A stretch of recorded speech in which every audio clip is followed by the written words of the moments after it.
Bonjour à tous, bienvenue dans cette vidéo. Aujourd'hui, on va faire l'analyse, le point sur la dernière entreprise du portefeuille de Monish Pabray, donc HCC Wire Met Cold.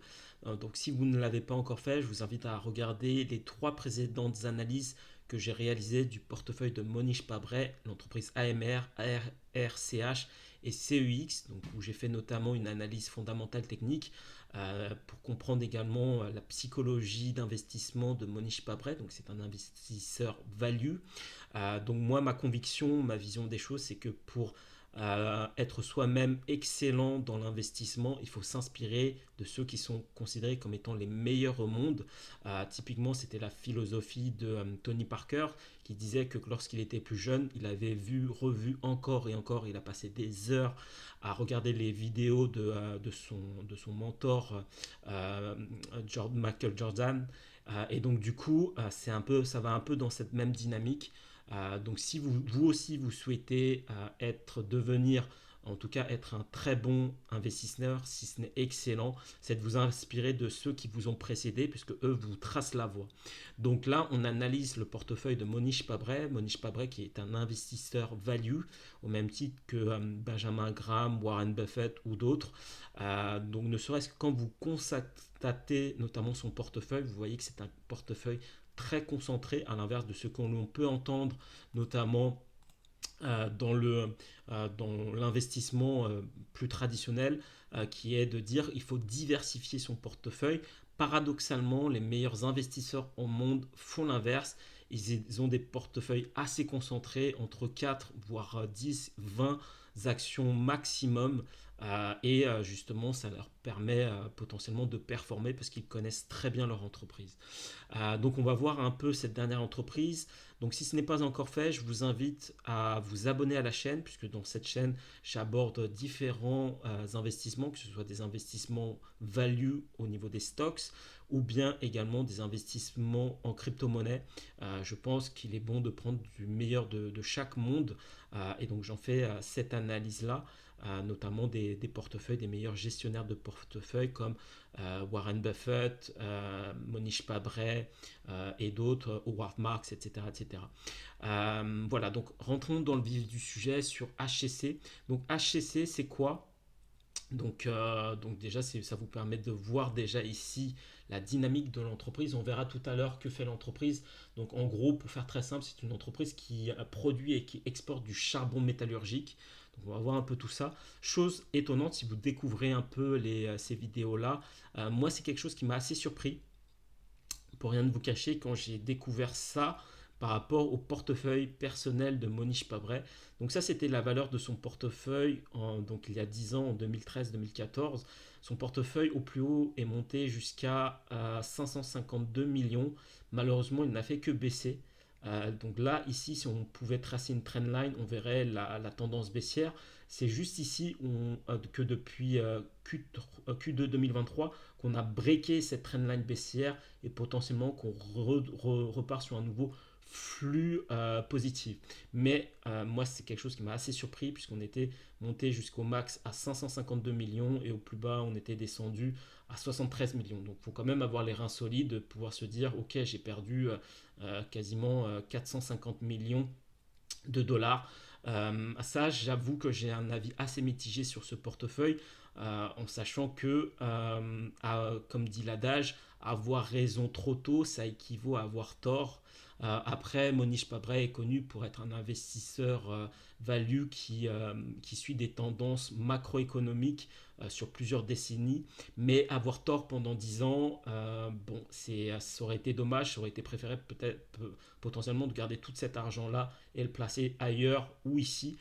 Ces 10 dernières années, si vous prenez le Nasdaq a beaucoup mieux performé que le portefeuille personnel de Monish Pabray. Donc c'est assez paradoxal. Maintenant, j'aime bien sa philosophie d'investissement. Je pense que l'objectif, c'est pas d'investir comme Monish Pabray, mais de s'inspirer de lui, notamment de sa philosophie d'investissement, puisqu'il y a quand même de très bonnes choses à prendre. Donc on va essayer d'analyser tout ça. Donc déjà, par rapport à l'action Wire Met Call, alors où on en est? Donc si on prend l'action dans sa globalité sur tout le mouvement, on voit ici qu'on est venu chercher les 0,382, on est venu quasiment parfaitement taper ces niveaux-là. Donc normalement, si on continue à partir, c'est pas idiot de se dire qu'on pourrait, en tout cas dans l'analyse technique, on verra tout à l'heure l'analyse fondamentale, de se dire qu'on peut accélérer et pourquoi pas même aller nous chercher un nouvel ATH. Donc ça c'est un peu la philosophie. Maintenant quand on voit le portefeuille de Monish Pabray, juste pour voir où est-ce qu'il est rentré. Donc Monish Pabray, donc c'est une position qu'il a prise en Q3 2023. Donc c'est une position assez... Non, c'est même pas Q3 2023, c'est Q4 2023 où là, il a pris cette position-là. Donc une position qui représentait quand même 15% de son portfolio. Donc Q3 2023, Q4, ouais, Q4 2023, c'était, si on zoome, Q4, donc c'était octobre, novembre, décembre. Donc c'était à partir de ces moments-là, c'était vers là où il s'est positionné. Donc c'est une zone intéressante de positionnement puisque ici, si je vous trace la trendline, ici on était sur une grosse résistance en monthly, puisque là je suis non, je suis en weekly, mais en monthly c'est pareil. Euh, Ici on était sur une grosse résistance, donc on avait buté à ces niveaux-là à plusieurs reprises. On a breaké ce niveau en septembre. Monish Pabray s'est positionné quelque part par là. Donc le prix là est revenu chercher sans doute ses zones de position, ça dépend où il s'est positionné, à peu près dans ces zones-là. Donc là il est un peu bénéficiaire de pas beaucoup, hein, si on va dire qu'il était rentré ici. Donc il était sur une position de 12%. Hop. Donc là, on voit que le prix tangue un peu depuis janvier 2024. Ici, donc on reste quand même dans des phases de distribution, donc le prix a du mal à repartir, hein. Si je vous mets là pour que vous puissiez voir, comme vous pouvez voir ici, donc on est de nouveau sur une grosse résistance à ce niveau-là. Et là, le prix a un peu de mal. Donc là, ce qui est intéressant, c'est d'aller combiner ça avec un peu l'analyse fondamentale et voir qu'est-ce que ça nous donne comme information. Donc déjà, quand on regarde un peu, quand on combine les deux, c'est pour ça que moi j'aime bien combiner les deux visions, de ne pas voilà, être simplement analyse technique pure, puisqu'on peut rater des informations pertinentes et intéressantes que nous donne aussi l'analyse fondamentale, et inversement, être que dans l'analyse fondamentale et de ne pas voir la dynamique du prix, ce que nous offre l'analyse technique, c'est également dommage. Donc c'est vraiment idéalement de pouvoir combiner le meilleur des deux mondes, de s'en faire une opinion et de se dire après, ok, est-ce que j'ai investi, est-ce que ça m'intéresse ou pas.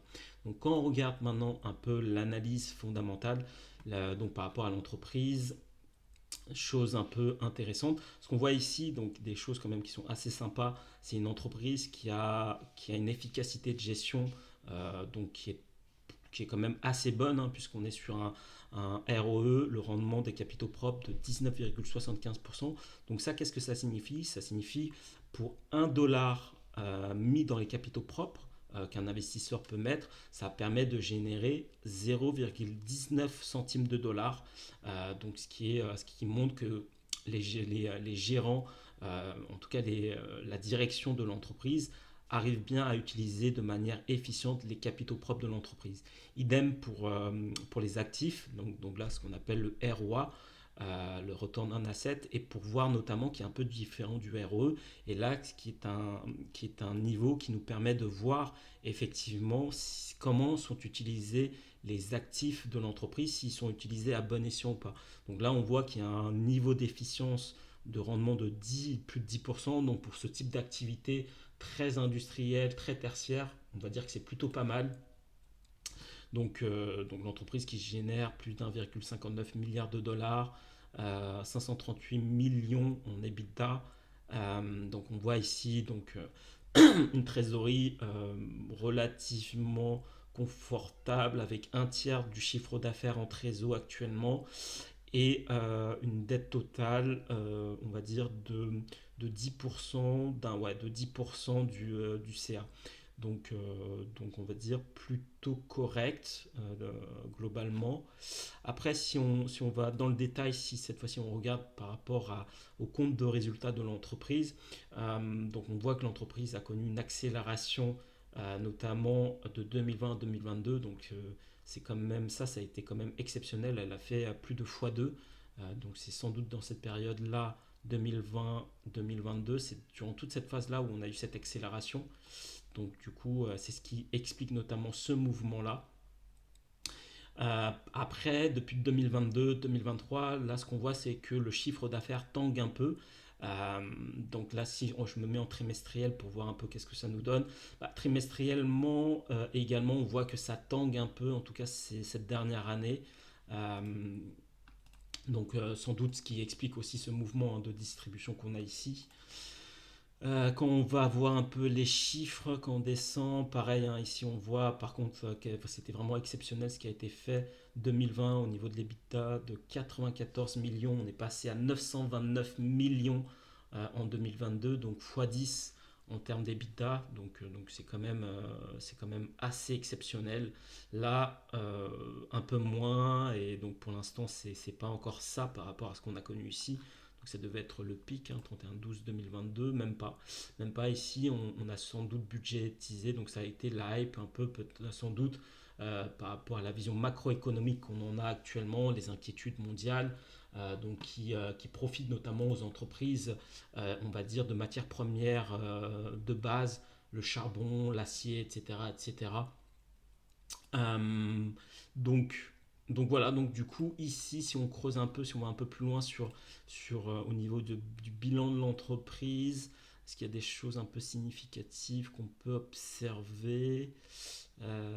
Comme on peut voir ici, hein, la valeur comptable de l'entreprise a doublé.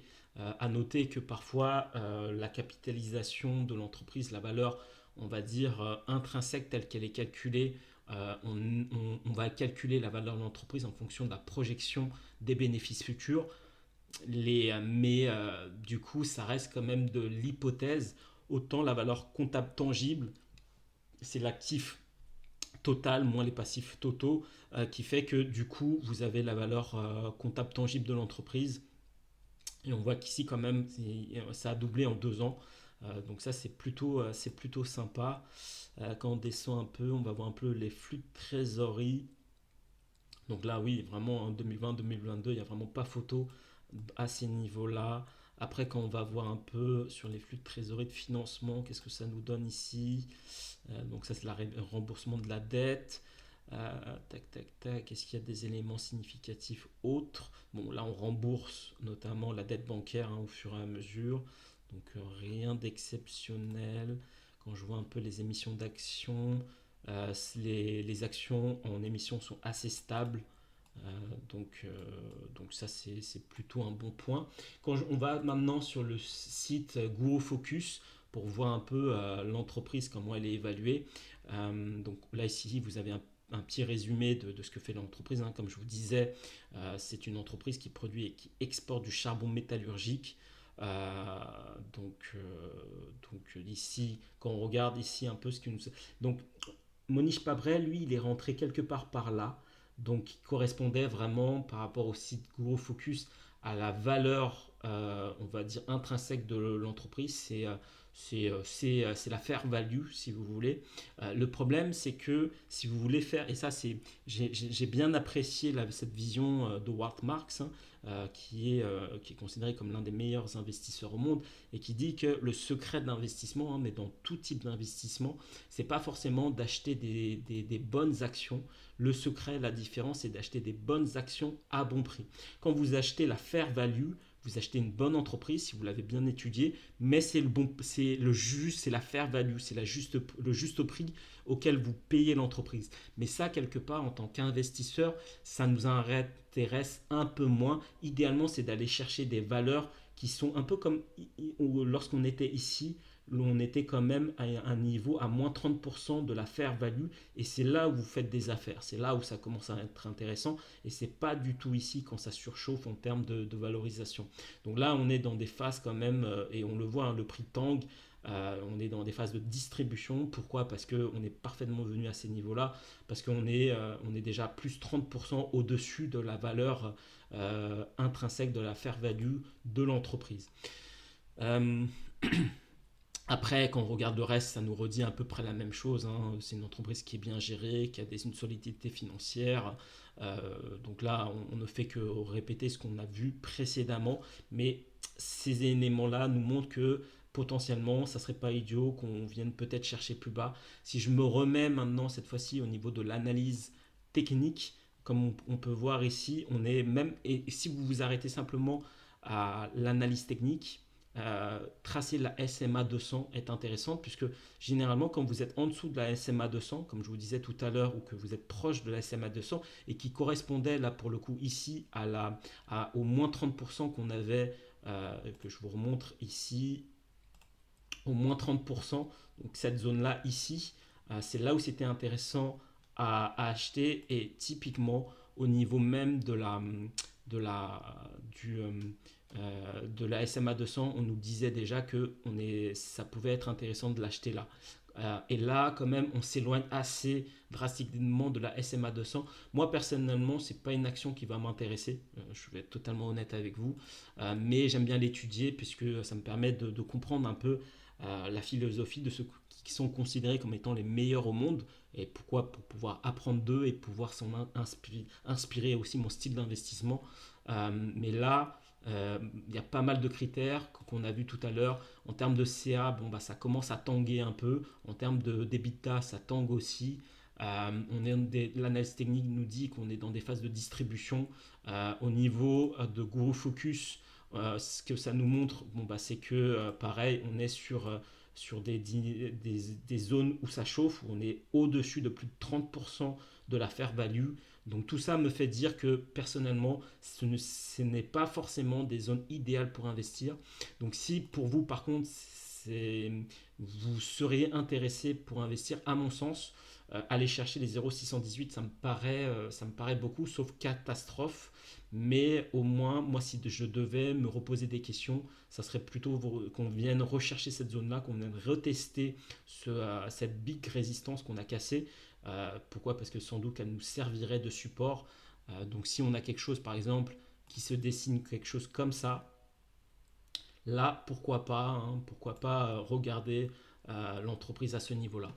À voir, hein, sans doute qu'on ne le fera peut-être pas, mais encore une fois, dans l'investissement, ça sert à rien de FOMO, ça sert à rien de courir trop vite. Vaut mieux être patient. Donc la patience, c'est la valeur principale de l'investisseur. Et là, à mon sens, il y a plusieurs critères qui nous montrent que potentiellement, ce n'est pas le moment. Voilà, donc je pense avoir fait le tour de ce que je souhaitais vous partager dans cette vidéo. Oui, oui, tout à fait. Donc n'hésitez pas en tout cas si elle vous a plu, si vous avez appris des choses, à liker la vidéo, à vous abonner encore une fois si ce n'est pas fait.